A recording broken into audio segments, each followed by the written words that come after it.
Well, ladies and gentlemen, I really don't have any time to waste, so let's get on with it. Lots and lots of news regarding a lot of players linked with Arsenal and suggested for Arsenal. So let's just get into it. Remember, of course, we know that Arsenal are looking for a holding midfielder and a striker, and we have Adam Rijoiace, who's actually come up with a lot of stats about a lot of midfielders that Arsenal could target. So I am definitely bringing in 3 or 4 of those midfielders in one of my videos, so that you guys get an idea as to what are the options that Arsenal could be looking in the window upcoming. So one of the midfielders that was mentioned by Adam was Youssouf Fofana, who plays for Monaco. So he says that Youssouf Fofana started almost all of last season for Monaco as they qualified for the Champions League. He's a very good presser, but needs to win more duels and tackle dribblers better. So if you have to actually compare, of course, all the comparison has been made with Thomas Partey. So if you can see dispossessions per 90, that's a really bad stat, but dribbled pass per 90 is also a bad stat. Tackles and interceptions per 90 is slightly better than Thomas Partey. Successful pressures per 90 is really good. Aerial duels one is better than Partey. Not one of the best in Europe. Accurate long balls per 90 is really good. Shot creating actions are better than Thomas Partey. But a lot of other important stats are really dominated by Thomas Partey. So he could be a good for the future kind of a guy. But let's talk about everyone. Everyone has been asked this before. From Kessie to Arsenal. Should Arsenal go for it? Go for this deal. Free agent about to happen. So Adam says he was very good for Milan, particularly at tackling dribblers. He hasn't pressed a lot, but his ability to win duels and progress the ball are good. He's in the Champions League with Milan, so it's a huge if Arsenal would even have a chance. So here's the Frank Kessie stat: pass successful rate, NPXG plus XA, dispossessions per 90 is slightly higher, but apart from that, every other stat is looking really cool. Dribbled pass per 90 is really high. Dribblers tackle percentage is higher than Partey. Accurate long balls is better. Short creating actions. So attacking wise, he's a much more better, and getting the possession back. Yeah, he's slightly better than Thomas Partey. His passing is really good compared to Partey, but every other defensive stat. Yeah, that's the problem with Frank Kessie. So just let me know in the comments, do you guys still believe in Frank Kessie? But let's talk about Adam. Did not forget Yves Bissouma. Of course, one of the players, of course, wanted by Arsenal fans to be playing for Arsenal because, of course, Yves Bissouma is an Arsenal fan. So Adam says his defensive stats wrap around Thomas Partey like a warm blanket. He'd obviously be more expensive, but he's more experienced than most on this list, and he's Premier League proven. He's played different roles at Lille and Brighton. So you could see. So here's the thing, he's matching Thomas Partey pound to pound in a lot of things. Dispossessions per 90 is something that you don't want, or dribbled pass per 90 is something you don't want, which is slightly higher than Thomas Partey. But tackles and interceptions per 90 is better than Partey. Aerial duels one is better than Partey. Dribbles completed per 90 is better than Partey. But apart from that, he's matching Partey in a lot of departments as well. Tackles and interceptions per 90, yeah, it's really good. So I think Arsenal signed a better midfielder, didn't they? But let's talk about the talk of the town. Let's talk about... I'm sorry, I just forgot about to show you the stat about Yves Bissouma. So compared to Thomas Partey, let's talk about the man, the myth, the legend, the young French midfielder Aurélien Tchouameni, linked with a lot of clubs. Well, also he's a ball-winning monster according to Adam, and he's got much more to offer. Debuted for the French national team and was great. Chelsea reportedly were interested. He's going somewhere big. So comparing Aurélien Tchouameni's stats with Thomas Partey of last season, NPXG plus XA is higher. Dribblers tackle percentage is really higher. Dribbled pass per 90 is very lower compared to all the 3 options that I've already provided in this episode. Tackles and interceptions per 90, very good. Successful pressures per 90 is also good. Successful pressure percentage, also lovely. Aerial duels one is great. Ground duels one is better than Partey. So every defensive stat is really dominated by him. NPXG as well. Shot creating actions, not better than Partey, but he could be a very good replacement for Partey, or someone who can actually be a squad player when Thomas Partey is not there. Aurélien Tchouameni could be a very interesting name for Arsenal. Let me know in the comments which one would you prefer. If you ask me, I'll tell you what, Aurélien Tchouameni is the kind of a player that we would want, but it's not going to be cheap at all.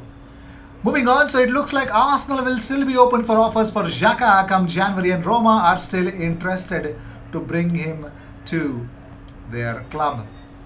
Wow, weird but true.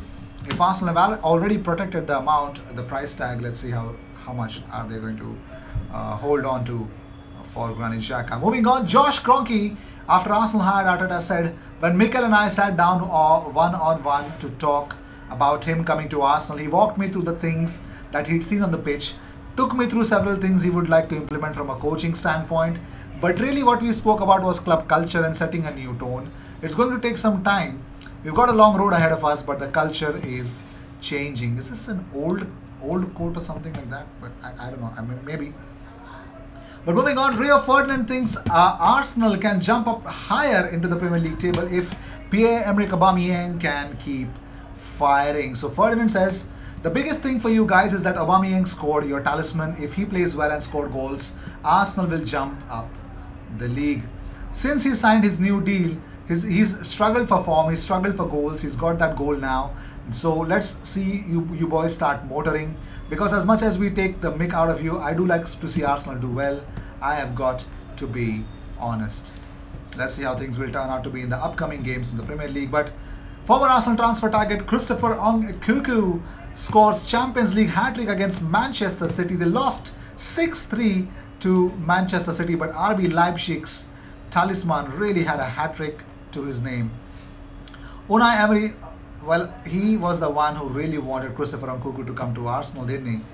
Well, yes, but then ultimately he went to RB Leipzig. So some Arsenal fans really reacted to it. So one of them said, Nkunku goal again, Emery talent ID is better than Arteta talent ID.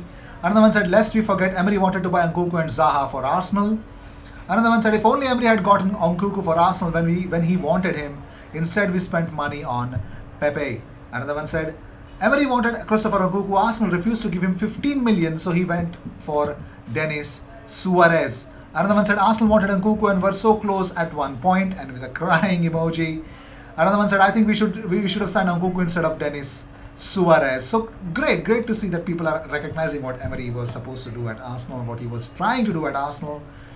But yeah, Arsenal didn't let him do that. But moving on, Jack Wilshere is not trying to earn a contract at Arsenal, insists former gunner David Hillier. So here's what he had to say about the whole situation. He says, I'm a lucky man. I've got inside information on this. I'm a lucky man, so I'm actually playing golf on Friday with a guy who does all his security systems at his house, and he's very friendly with him. He was telling me about him. They are good friends anyway from back in the day. He said to me that he's just training at the club to try to get another club. There's no offer of pay as play.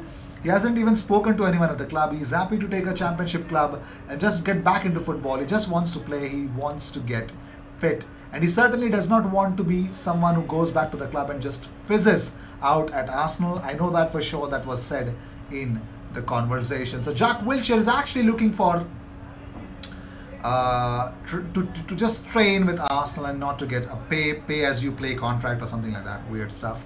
But did you know Jack Wilshere will be the 7th ex-Arsenal star to return to the club in the Premier League era if he gets the job done. The others, of course, Martin Keown, Jean Lukic, Sol Campbell, Jens Lehmann, Thierry Henry, Matthew Flamini were the other players. Well, Edu was spotted watching Mikel Arteta's training session on Wednesday, which is, let's see why he was there, nobody knows. But moving on, so Benvenido, David Luiz has joined Flamengo on a 1-year contract. Yes, Flamengo has officially announced David Luiz. All the best is what I would just want to say, David Luiz. That's really great news, actually. But moving on, according to TMW, which is a transfer market web, it is pretty much clear that North London rivals Arsenal and Tottenham are actually readying to join Chelsea in the hunt for Sevilla defender Jules Koundé. A move to Stamford Bridge appeared to be on the cards for the talented France international over the summer, but various Premier League landing spots are now being speculated as well. Fabrizio Romano drops a bigger bomb on all the Arsenal fans that Lautaro Martinez is ready to sign a new contract while the final works are ready to be done, and yes, he's getting a bumper deal and he is not going anywhere. Well, Lautaro Martinez is going to stay at Inter Milan. So, ex-Real Madrid coach Santiago Solari has given a glowing review of Martin Odegaard. So, he says he got to Real Madrid so young, 15 or 16 years old. He had it difficult because he wanted to train with the first team, which none of his age were doing. He was a talent, of course, but sometimes it is easier for them to start relating with their kids, their age, than going with the first team. You learn other things all the time because if you are with the first team, you learn from the great guys and geniuses. But then he had to come back many times and play for Castilla, and sometimes it is very difficult if you do not train with those players all the time. He was growing as a footballer, he was growing as a person as well. He did not have it easy at Real Madrid at the beginning. He showed character. There were so many expectations on this young kid. I hope he is happy. Yes, of course, I dedicated a lot of time for him as well to other players. And if he got one thing from that, what I tried to teach him, and it's good for him, I am happy. So it's pretty much clear that he roots for Odegaard even now, Santiago Solari. So of course we know what kind of player we've got. Let's see how he proves himself. So with this, I'd like to end this episode. Thank you so much for tuning in. If you see daily Arsenal content, best place to be, consider subscribing. Let me know which is the midfielder that you'd want to come to Arsenal, Franck Kessie or Aurelien Tchouameni. Which one would you prefer? Or also let me know what do you think about Christopher Nkunku. Should Arsenal have signed Christopher Nkunku or not? Let me know in the comments. Cheers, I'll see you in the next one.